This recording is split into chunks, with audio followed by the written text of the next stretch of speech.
Ētahi wā, he pai ake pēr te waiho I ngā whakawhitinga tūturu. And guru. Whoa! Hey! No mai ki Mojo Māori, anei ngā pito kōrero mō ngā rerekētanga te kiriata Avengers Infinity War me puka kōmeke. Tuatahi ake he mea hou ka puta I a mātou I a rā, nā reira o haurutia ringihia te pere e mōhio ai koe hea piti hea I ngā kiriata hou. I tēnei rārangi ka tirohia ngā rerekētanga nui I te kiriata Avengers Infinity War me ngā kōmeke. Tua ngā huru te ingoa.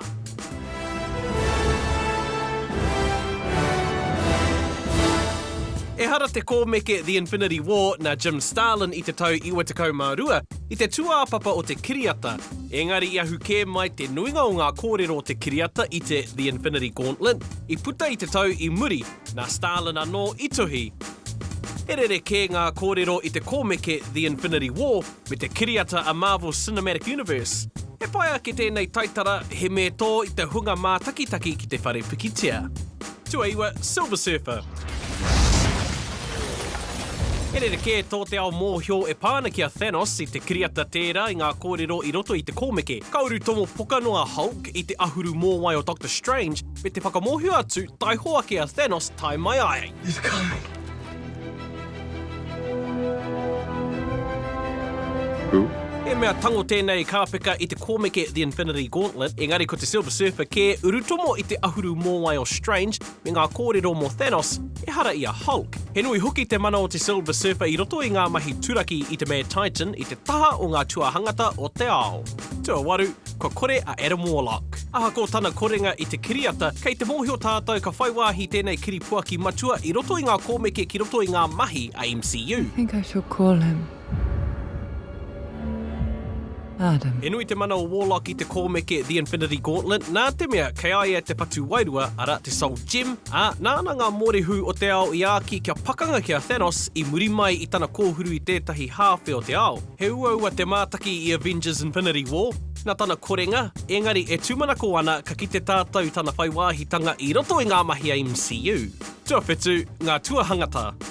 Kei te mārama tātou me uaua ka kite I ngā tuahangata katoa I roto I tēnei kiriata, I te mea me whakawhai ti ngā kōrero katoa ki tētahi kiriata e rua haora me te hāwhi o te roa. Kei te mōhio kē tātou kāria Silver Surfer rawa ko Adam Warlock I whaiwāhi atu ki te kiriata, a kāri hoki I kitea a She-Hulk, a Fire Lord, a Nova, a Submariner, a Cloak, a Cyclops, a Kasar, a wai atu. Heoi anō I tōia ngā Guardians of the Galaxy ki te kiriata hei whakapāha nā reira me mihi. All right, Guardians, don't forget this might be dangerous, so let's put on our mean faces. Tua ono, Stormbreaker. E rau I ngā kōrero mo te rākau hou a Thor I te kiriata, engari kāri I te hāngai ki ngā kōmeke. Ka karawhiua Mjolnir e tana tuahine e hela I Thor Ragnarok, ka mate te tama a Odin ki te whai rākau hou mo Avengers Infinity War, me te aha ka hua ki a Stormbreaker. I ngā kōmeke e hara I a Thor Stormbreaker. Na Beta Ray Bill a Stormbreaker, nā Thor I turaki, katai ka rewa I a Mjolnir I mua I tana waihanga I tētahi mana. He rerekē te āhua Stormbreaker I te kiriata, engari ke te pai nā te miharo o tā Thor kawe I tana rākau hou. Bring me Thanos!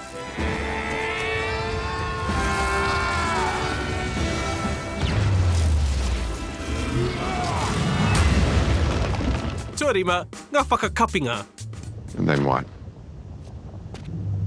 I finally rest and watch the sunrise on a grateful universe. I muri mai I te pakē, ka whakakapia te kiriata ki te menemene a Thanos, I aia tana whai kia muku a tētahi hāwhi o te ao. Engari, I ngā kōmeke, he tohu tana menemene I tana harikoa e noho wehe ana ia hei kaipāmu me te whakatarura I mate ia. Rerekē neha, me whai whakakapinga pai I muri mai ngā huatanga nui I puta I te kiriata, hei tō mai anō I te hunga mā takitaki ki te kiriata ka whai mai, me te aha I tutuki I a rātou, ka mutu I whai wāhi ngā kōrero tūturu.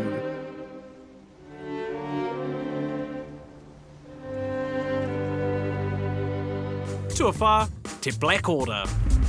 Smile. For even in death, You have become children of Thanos. Nō nā tata nei I puta katoa I ngā kōrero mo te Black Order no te tau 2013 I te Prelude to Infinity. Nō reira, he horopaki anō tēnei I kitea ai te whakaurutanga o ngā kōrero mai te kaupapa whānui o Marvel Universe. Pēnei ngā huatanga katoa I whakaurua ki te kiriata I pai te Black Order I runga whakaataata. Engari I heke ai tōna mana e whai wāhi ai rātou ki te kiriata. Nā te iti o te kitea o te ora I pauri ai te hunga whai I te kiriata nei, e pōhehe no rātou ka kaha ake ngā tamariki a Thanos. Tua toru, Gamora.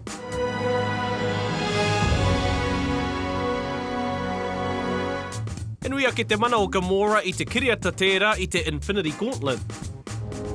What's your name? Gamora. I te kōmeke, ka mate wawe ia I mua I te putanga tuatahitanga nā te pakē. Ka whai mana nui te tamāhine whāngai a Thanos I te Marvel Cinematic Universe nā te pai o Guardians of the Galaxy te tau 2014, a he tikatana whai wāhi nui I roto I te kiriata I te mea e kaharata na te hunga whai kōmeke kia ia me tana kaiwhakari me Zoe Saldana.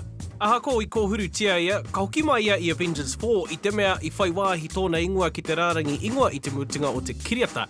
He hoki ngā mahara, he aranga, mai ka mōhio. What did it cost? Everything. Tuarua, te pakē. You should have gone for the head. Pakē mai te pakē. Aira, te wāhanga I pakē mai ngā matimati o Thanos me te muku I tētahi hāwhe o te ao, he ōrite te pakē I te kōmeke me te kiriata, nō reira, he aha rā ia I te rerekētanga. I te kiriata, ko te pakē te whakakapinga. Oh, no. Mother. I te kōmeke, kei te timatanga te pakē, I te Infinity Gauntlet, ka wāhi te pakē I ngā mahi nui ka huake I te Infinity Series, engari I te kiriata, ko te pakē te whakakapinga o e rāhuatanga. Aha ko ngā rerekētanga, he pai ngā pakē e rua.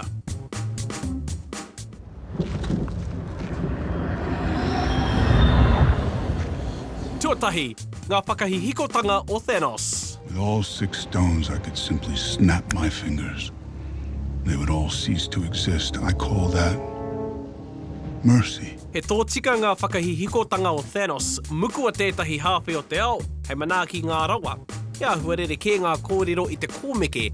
No tana tamarikitanga, kua roa Thanos e ratana kia Death, te whakatiranatanga wahine o Death.